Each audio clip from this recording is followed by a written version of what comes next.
before this camp, Eugene told me the last camp was a good camp. You really enjoyed the work I put in, and he asked me, how are you going to make this one better? And he just planted that seed before the camp, and yeah, I felt like I exceeded those expectations.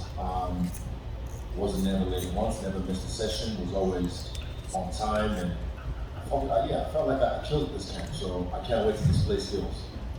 You know, you saw Jared coming as a contender, it seems like earlier maybe than most people did. It seems like you saw him coming. So what was it that you saw in him that you identified early that I'm going to be facing this guy? His spirit, if I'm being honest. His fighting spirit and his essence. And I recognize that because I'm an empath myself, so I can kind of feel the energy from a great man and a great fighter. But yeah, I like to take care of these guys. I call out the greats. And I saw that in him early on before all you guys did. And I tried to boost him up. He fell short once and then came back and proved his worth as the next contender. I know you feel confident in yourself, of course, but does he pose a danger for you when you look at the guy? Is he a danger and threat to you? I don't feel so. I feel like he poses a danger the same way all my past opponents pose, dangerous threats. But they keep talking about power. You ever heard that before? No, it's power this, power that. It's the same old song, Fucking get it off repeat. Give me a new song. I'm just glad I have a new blood to fight in this fight. So yeah, it's time to eat. You know, Alex Pereira isn't on this card by accident. I'm just curious what you think about him being is it exciting because it can set up the story for you guys, or do you feel like he's kind of maybe riding the coattails a little bit, doesn't deserve it just yet? A little bit of both. Coattails, because, the guy supposedly beat me in kickboxing, and he's still trying to chase me because I'm the one winning in life. And I like that story, like you said. It's the story we're telling ourselves. The arc in this story is going to be beautiful if he gets past Sean Strickland. I said Jerry, my heavyweight champ, 3 fights in the UFC, but an extensive record in MMA. This guy's only had 4 or 5 fights, something crazy. So you know what they're doing, but I like this because I get to take him out early before he's gonna get good, but not right now. Last thing for me, you seem to be kind of a master of creating iconic moments. I guess what's your goal here? This is big, bro. This is for me. This feels like I don't know, Super Bowl, WrestleMania, that type of big. So yeah, I'm just gonna show off and show out. That's what I do. He's right over here. Hey, Oscar. Obviously, you got in the co-main event, Alex Volkanovski. I know that's something that you're very proud of and something that you've wanted for a while. Do you feel like this is overdue to put you on the same card, or because this is international fight week, it actually has culminated in the perfect way? I feel like it's perfect. It's just synergy, destiny, whatever you want to call it. It's happening the way it's supposed to happen in this timeline. And yeah, what a way to cap it off. Me and Alex closing out the show in spectacular fashion. Even at the house, man, the vibe is just unmatched. Literally, everyone that pulls up and just says man, you guys are different. Look on my freestyle banner page or Alex Volkanovski's YouTube page. You see the content we're dropping, the challenges we're having. Our team is we're just cool. We're a cool family, and I feel like the energy right now you can't be fucked with. You mentioned about putting on a show, which you obviously like to do. Do you think by the time we get to Sunday, this event will be remembered as one of the great international fight weeks like UFC 189 and something like that? Facts. I feel so. I feel like this is one of those ones that are going to be memorable. Because I like to make things memorable. You know how I do. I put this on myself so that way I know, like I said, pressure makes diamonds. And when you put that pressure on me, when I put that pressure on myself, I will shine like a diamond. Last thing for me, obviously, you just received the USADA jacket, and it really means a lot to you, I'm sure. What does it feel like to get that on stage? When you're great, they talk about Tittygate. So at the same time, I'm like, how the fuck? They just need to find excuses to, take away my greatness. And I understand this is what people are supposed to do, so I let them. And then, look, I will give $3 million to anyone who could ever have concrete evidence that I even know what the fuck I'm doing with steroids or how to take steroids. I promise you, wallahi, $3 million, you can find anyone who has concrete evidence that I've ever even purchased, touched, or done any kind of performance-enhancing drugs or whatever. I watched, what's that, Icarus, is it Icarus? That's how much I know about steroids from that documentary. It opened my eyes, it shocked me. So yeah, $3 million for anyone who can ever find any concrete evidence that I've been using performance-enhancing drugs. Pull up. This is easy. It's easy to talk and type online, but really, it got to me a little bit after the Costa fight, because I was like, these fucking cunts are just trying to take away my greatness, because I had a fucking spectacular performance. And I'm like, how the fuck are you gonna try to take that away with accusations based on nothing? So I'm like, yeah, pull up, show me what's up. 3 million. I know you don't have that in the bank. I do. What's up, Chris Reeves? I see you out there. Since you called me out, I might as well ask you a question now. Yeah, let's go. What's different about Jared Penn? Why is this a different challenge for you? It's new blood, and I feel like a vampire right now. I'm dark, and my people around me know. Like, they just know how it is when it comes to this part of the camp, like the fight weekend, the timeline that we're in right now. So yeah, new blood. That's what I'm gonna say. I like having new blood. The last two of just being like the Victoria one, I got bored. The Robert one, I was waiting a little bit, and I just didn't like that in my performance. So I like having new blood, and I like having to rise to the occasion. That's the difference between me and him. I'm used to the spotlight. I'm used to all this shit. He's not. He's new to it. I feel like he's man enough and mature enough to handle it, but not like me. Outside of the new blood, though, does he pose anything to you that you haven't seen before? Nah, don't think so. I'm being dead serious, honest. I don't feel so. I feel like, not that, if I'm being silly and I get caught slipping, that's on me. If it's meant to be, it's all up to me. But there's nothing he does that I've never seen before. Not even in the grappling. I don't feel so. Is there a way here? Yeah. To the left. Sean Strickland and Alex Pereira obviously fighting. If Strickland wins that fight, would you welcome a fight with him, or is it just you would? Okay, I was just curious about that because he's like the little stepbrother I never wanted. He's a weird, like, respect. I respect the guy because he just speaks his mind. I speak my mind too, but he speaks his mind regardless of the repercussions. We're under the same paradigm, management team, and yeah, I'm sure sometimes they have a headache for some of the stuff he puts out. But I respect the fact that he speaks his truth, whether I like it or not. He's freedom of speech in the right and then right off USNA. Yeah, so I respect that. But yeah, he's like the little stepbrother I never wanted. I saw him last night. He knows what's up. We looked, we know. He and me knows. Yeah. Are you surprised he's a betting underdog against Pereira with how much more experience he has in MMA? Underdog. I didn't know that. But am I surprised? Odd makers do what the odd makers do. Same way I asked you guys who makes the pound for pound rankings and all that shit, all the other, no, I never got a straight answer. But also same thing, who makes these odds? What have they done? What do they know? What's their credentials? So they can put the odds at whatever they want. I think, honestly, if I'm being honest, he might get fucked up Strickland if he doesn't fight with his ego, he'll get fucked up. Just last one for me. Jared talked during this media day about meeting you for the first time a few years ago. Do you remember that exchange you guys had a few years ago? Might have been in New York. Was it in New York? Yeah, I remember he was a few rows behind me. I saw him and I said, "What's up?" And I expressed my interest in fighting back then. Yeah. So I remember it. I'm a man of my word, and here we are. Like I said, I've always not in the shit sense, but I've always picked my opponents because everyone. Every time. People pick and choose their opponents on the way up to the UFC because they want to pad their records. When I'm in the UFC, I pick and choose my opponents because I want to pad my records with legit contenders. So I picked and choose them from a while back, and I'm glad he didn't fumble this time, and he made it to the dance. So yeah, here we are, and let's go. He's been waiting. What up? Go. You mentioned new blood, and I actually saw Luke Rockhold the other day in California. He said he thinks he's the only one who can beat you at this weight. If he can beat Paulo Costa, is that a fight that could potentially intrigue you? Costa, depends how he beats him. Yeah, but yeah, he's getting on, so I'd like to get that under my belt as well. But that's who he fought. When was the last time he fought? You can't just fight Costa. You gotta do some more. Show me something. Like I said, depends on how he beats Costa. All these. Everyone wants this.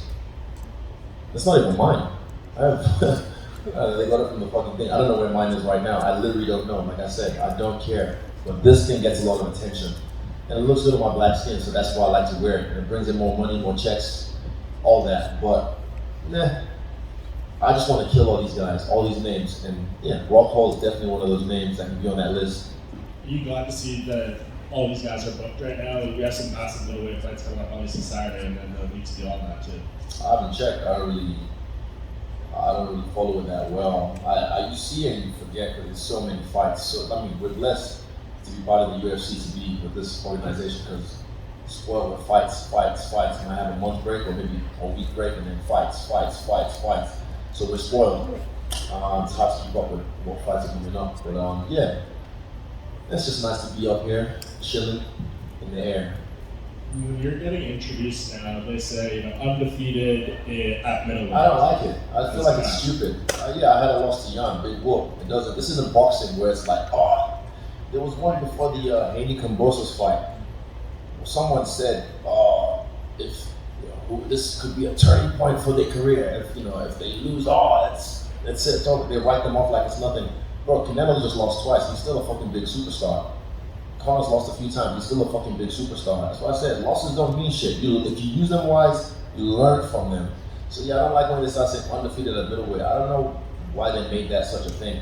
It's cool. I don't mind it, but I just don't. I don't need it. Is that what's going into you talking this week about, I want to do something spectacular. The belt doesn't mean as much. I'm bigger than the belt almost. Do you feel like you are at this point bigger than the UFC title? I am. Before I came in the UFC, you can go back on the interviews. You guys were there filming me, and I'm saying, I'm the fucking champ. I want to show you guys. That was me. So that hasn't changed. This just looks nice on me. That's all I said. But yeah, bigger than the belt. I don't need the belt. Put it that way. Like, I'm the guy. I'm the guy right now that everyone wants to fight. So I got the target on my back, and for some of these guys, I'm even bigger than a title fight. And last question for me. Last time you were on the stage for one of the pre-fight media days, you were talking a lot about your new contract and how significant that was, and how you felt like it was kind of going to be a page turner for the sport as a whole, and you helping younger fighters. Can you just elaborate on what that means, and do you feel like you've made any progress in doing that in the months since? It takes time. Francis, and also you have to look at it this way: fighters are like strippers. We're independent contractors. So everyone's out for themselves, but then there comes a point where we need to come together as fighters in the UFC and also make an agreement like, what can we do to help the baseline for the younger guys or the guys who just got into the UFC? So, because I feel like, honestly, this is a prestigious position to be a UFC fighter.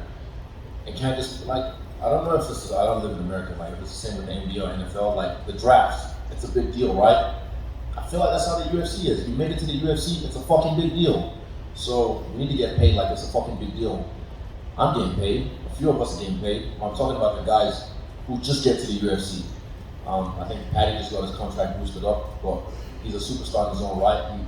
He made his way. And also these guys, you can't just expect to get paid and not do anything. You need to show off. And I don't mean show off as in what you guys think show off is. I mean show off your essence. Show off who you are, set yourself apart from the rest. That's how you make the money. But like I said as well, it takes time. Rome wasn't built in a day, so we're still working. As you over here to your left, talking to Submission Radio, Jared Cannonier compared you to Doctor Strange. You can control time and space. Based on his skills, what comic book character would you compare Jared to? Ooh, I like that, Doctor Strange. I just saw the movie as well not long ago. Doctor Strange, that's a good one. Jared, literally first thing that came to my head, Beast from X-Men. That's the first thing that came to my head, Beast from X-Men, yeah. Just over here, same. Hands up, please. I like to look at to your people. left. There we go. I asked Alex Bahia, how he thought a fight with you would go. Obviously, your past two fights were kickboxing versus MMA. He said, imagine what I could do with 4-ounce gloves. What's your response to that? Imagine what I can do with 4-ounce gloves. I did the same thing to him in the second fight. I don't know if you guys have listened to who's actually seen the whole fight? Hands up. That's 1, 2, 3 people, 4, 5 in a room full of how many? Exactly. You're a journalist. Do your fucking job. I fucked this guy up in the first fight. Not crazy, but the judges gave it to him. Second fight, I had him on skates, and I made a judgment call error in my part, and it was a beautiful story for him because in his backyard, down 2 rounds, and the third round he comes and knocks me out. That's a beautiful story for him. Go back to UFC 92, Vanderlei Silva versus Rampage Jackson. That's a clear example of how I see this going the third time. He who laughs last, laughs best, and I'm gonna have the last laugh. Do you believe he deserves to be in the position that he is now? Do you Deserving is subjective. Deserve, everyone deserves this. Earned, did you earn the position? That's the way everyone says deserve. Did you earn it? Which I don't deserve this shit. They say, oh, he doesn't deserve this. He doesn't deserve to have all this money, all this accolades and whatnot. I'm like, fuck you, I earned this shit. Earned? I don't think he's earned it, to be honest. You know, I like it though. I like the tailor-made matchups because it makes a bigger story. And guess what? Bigger paycheck for myself when I fight. So yeah, deserved? Nah, I don't know. Earned? Definitely not. But he's here, and I like it, and I want it. In terms of big fights for you, you obviously went up to. Don't talk about 205. I've already said you guys do your job. I've said this all week. I'm focused on 185, running my division right now. That's what I'm focused on. Thank you. No worries. Israel, back to you. Hands up, please. Thank you. When you're out there and you're putting on performances, let's be honest, you've had a very strong schedule of opponents. When you're out there and you go back to the gym, you talk with Eugene, what kind of things are you critical about when you watch your fights back? My last one, like I said, I waited a bit. I waited a bit, and that's me being honest. Because the first round I fucked them up. I was in the zone. And then second round, I still did work, but then like from the end of the second round, third round, I kind of like just, I was waiting for the same mistake a little bit, but I created that mistake, so I should have created it again. And that's me being honest with myself in my assessment. And me and Eugene have our talks about it as well. We know what to do. But yeah, the guy thought he won the fight based on me coasting. Are you kidding me? So it just shows where I'm at. Like one leg kick and oh my God, he lost that round. Maybe he might have pushed me down. Oh my God, Rob did something. It's bigger than it is. I'm where Silva was at a few years ago when he was at the top of his game. There was a few fights, like UFC 97. I think after UFC 97, that was Talis latest. People were talking shit, and then he was like, "Oh really? Bet." And then, like I said, UFC 101 did some work. I did the same thing after UFC 246. People were talking shit. I was like, oh really? Bet. UFC 253. I fucked them up. Again, after this last fight, just because it didn't end the way the first fight did, people, oh, this and that, rah. And I take on some of that just because I like to see what the streets are saying. But the streets don't know how to fight. The streets don't know shit about MMA. My team does. So I listen to my team, and like I said, the criticism I got from them and me being self-critical of my performance, I know what I have to do in this fight. That's why I said fuck wins, fuck losses, fuck the belt. I'm here to have fun. My final question. What are you most proud of in your skills in terms of your growth as a martial artist? Because you obviously came in with a lot of talent from kickboxing, but you've gotten even better. What are you most proud of when you think about the work you put in and what you're now able to accomplish inside the cage? My grappling, that's the thing I'm the most proud of. The fact that I'm a great grappler in this game, and people can't even see that. So yeah, I'm really proud of that. And also my breath work. I've been working with Dave Wood for a while now, and I'm really impressed with the way I can control my mind with my breath. It's crazy. Once you take the red pill on breathing, you can't go back. It's almost impossible to go back because you know. What is it? Know the way you see it in all things. So yeah, I see everything. Any more? Cool. Thank you. And I mean that. $3 million. $3 fucking million. Let's go.